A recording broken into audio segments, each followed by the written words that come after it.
and the ICPC Acts allow offenses of corruption and financial crime to be bailable.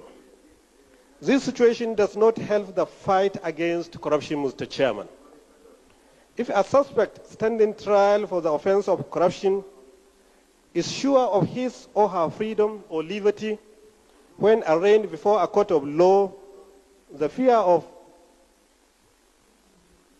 committing corruption is diminished. Moreover, an accused person standing trial for corrupt offense with his liberty and freedom can adopt every available means to frustrate prosecution of the case. In this respect, Mr. Chairman, I recommend that the offense of corruption and financial crime should be made non-bailable in our courts. The fear of remaining in prison custody during the period of trial in court can serve as deterrent to people that intend to commit offense of corruption. Also, Mr. Chairman, I recommend that high-level embezzlement of public funds and in financial institutions should attract death penalty, as obtained in countries like the People's Republic of China. Intervention number 2, Mr. Chairman. My second intervention is again on the report of the Anti-Corruption Reforms Committee. The committee recommended that you, Mr. Chairman, instead of asking them to pay you something, probably the government has to pay them for inconveniences.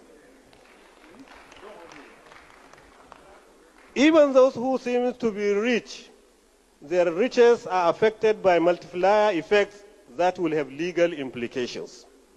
In my opinion, such investigations may be cumbersome. Authentic records may not be available, and the whole exercise may be bogged down by witch hunting, seemingly creating more problems than it could solve. In this respect, Mr. Chairman, I object to the investigation of the past executives with effect from 1966 as recommended by the Committee on Anti-Corruption Reforms. There are sufficient laws to deal with those having foreign accounts.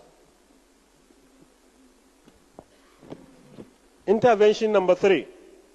Mr. Chairman, another intervention is on the report of the Committee on Human Rights and Social Security. The report of this committee recommended to the conference for government for the Federation to implement the report of the Human Rights Violation Investigation Commission, popularly known as APUTA panel.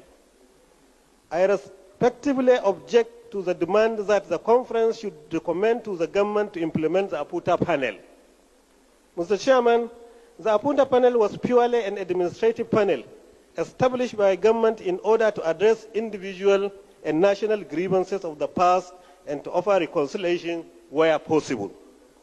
At this juncture, we must admit